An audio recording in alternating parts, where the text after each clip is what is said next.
Zelensky. I'm going to get everybody's ideas. I go into that thing fully loaded right up there, and we're going to see what happens. Now, I think one of two things is going to happen. It's going to be a good meeting, and we'll go a step further. We'll get it done.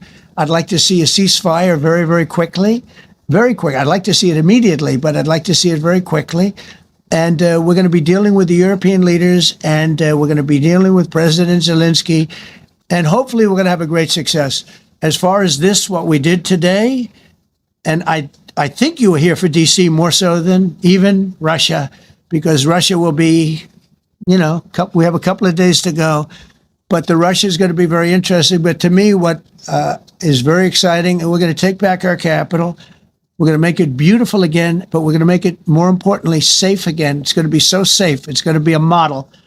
And then we'll look at other cities also, but other cities are studying what we're doing. And you have some capable people in other cities. They can do it too. But we have a great group of professionals. We're going to have a safe, beautiful capital, and it's going to happen very quickly. Thank you all. Thank you all very much. Wow. I've been up here a lot. I've never seen a crowd like this. I think we need a ballroom, and that's happening. It's going to be a beautiful ballroom. This is really a lot of people, most I've ever seen in this room. And we're here for a very serious purpose, Something's out of control, but we're going to put it in control very quickly like we did on the southern border. I'm announcing a historic action to rescue our nation's capital from crime, bloodshed, bedlam, and squalor, and worse. This is Liberation Day in D.C., and we're going to take our capital back. We're taking it back under the authorities vested in me as the President of the United States. I'm officially invoking Section 740 of the District of Columbia Home Rule Act. You know what that is? And placing the D.C. Metropolitan Police Department under direct federal control, and you'll be meeting the people that will be directly involved with that. Very good people, but they're tough. And they know what's happening, and they've done it before. In addition, I'm deploying the National Guard to help reestablish law, order, and public safety in Washington, D.C., and they're going to be allowed to do their job properly. And you people are victims of it, too. You're reporters, and I understand a lot of you tend to be on the liberal side, but you don't want to get mugged and raped and shot and killed. And you all know people and friends of yours that happened. And so you can be anything you want, but you want to have safety in the streets. You want to be able to leave your apartment or your house where you live and feel safe and go into a store to buy a newspaper or buy something. And you don't have that now. The murder rate in Washington today is higher than that of Bogota, Colombia, Mexico City, some of the places that you hear about as being the worst places on earth, much higher. This is much higher. The number of car thefts has doubled over the past 5 years, and the number of carjackings has more than tripled. Murders in 2023 reached the highest rate probably ever. They say 25 years, but they don't know what that means because it just goes back 25 years. Can't be worse. Our capital city has been overtaken by violent gangs and bloodthirsty criminals, roving mobs of wild youth, drugged out maniacs and homeless people. And we're not going to let it happen anymore. We're not going to take it. Just like we did on our southern border. Nobody comes through our southern border anymore. 3 months in a row, we had zero. I don't know if that's right, but the people that do the work, it's a very liberal group of people, actually, we doubled up on Baghdad. Panama City, Brasilia, San Jose, Costa Rica, Bogota, Colombia, heavy drugs. Mexico City, I mentioned, Lima, Peru, all double and triple what they are. So do you want to live in places like that? I don't think so. And I think the people in this room, if you wrote correctly, you'd see, look at the kind of numbers we have. D.C., 41 per 100,000, number one that we can find anywhere in the world. Other cities are pretty bad, but they're not as bad as that. Is that where you want to live? the reporters of the. There was a story about a man who was just left. He quit because he was asked to do phony numbers on crime.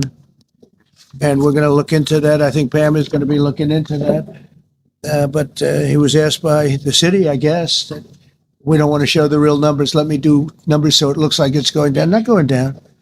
And under Biden, it was a disaster. And nobody did anything about it. We're going to do things about it like you wouldn't believe. Every American has a constitutional right to be able to access and petition their government in safety, and countless federal officials and employees likewise have the right to carry out their jobs in peace without being shot. As you know, I lost a very good person a while ago, was shot waiting for his wife. He was in the car. They robbed his car. They shot him. They killed him like it was nothing to it. She was walking to the car. It's a horror show. The speaker here is Donald Trump. He describes violent crimes in Washington, D.C., from carjackings and shootings to attacks on political staff and even children. He calls it lawlessness and blames local leaders, especially their no-cash bail policy, which he says lets dangerous criminals out too quickly. He promises to end that policy, bring federal action, and give police more power to fight back. Toward the end, he shifts to politics, criticizing Democrats on crime, leadership, and even cultural issues like sports and gender. Trump's central message is, D.C. is unsafe, local leaders failed, and he will restore order with tougher laws, stricter enforcement, and Republican support. Man, that was intense. He paints D.C. like it's straight out of a crime thriller. Drive-bys, carjackings, chaos in the streets. The "you spit, we hit" line really jumps out. It's raw and definitely going to divide people. Some will cheer it, others will say that sounds like escalation. What caught me off guard was how quickly he went from crime stats to talking about Democrats, Republicans, and even sports. It's like, one second we're in Gotham City, the next we're in a campaign rally. Here's the thing. Safety is super important, no question. But cracking down hard only goes so far. Long-term safety comes from balancing enforcement with real investment in communities, jobs, housing, education. If leaders only fight crime with force, it's like plugging leaks in a sinking ship without fixing the hole. But I want to know what you think. Do you agree with this tough-on-crime approach, or do you think it misses the bigger picture? Drop your thoughts in the comments. I'll be reading them. And if you're new here, hit like, subscribe, and ring that bell so you don't miss my next big reaction here on my Shock Filer. Stay tuned, because the shocks just keep coming. And we're getting rid of the slums, too. We have slums here. We're getting rid of them. I know it's not politically correct. You'll say, oh, so terrible. No, we're getting rid of the slums where they live. Caravans of mass youth rampage through city streets at all times of the day. There are ATVs, motorbikes. They travel pretty well. Entire neighborhoods are now under emergency curfews. Just this past weekend, gunfire went through, and you saw that, the Navy Yard. I saw it this morning. They saw that they fought back against law. See, they fight back until you knock the hell out of them, because it's the only language they understand. But they fought back against law enforcement last night. And they're not going to be fighting back long, because I've instructed them and told them whatever happens, they love to spit in the face of the police as the police are standing up there in uniform. They're standing and they're screaming at them an inch away from their face. And then they start spitting in their face. And I said, you tell them, you spit and we hit. And they can hit real hard. It's a disgusting thing. I've watched that for years, for 3-4 years. I've watched them. The police are standing, and they're told, don't do anything under any search. So and you can see they want to get at it. And they're standing there, and people are spitting in their face, and they're not allowed to do anything. But now they are allowed to do whatever the hell they want. This dire public safety crisis stems directly from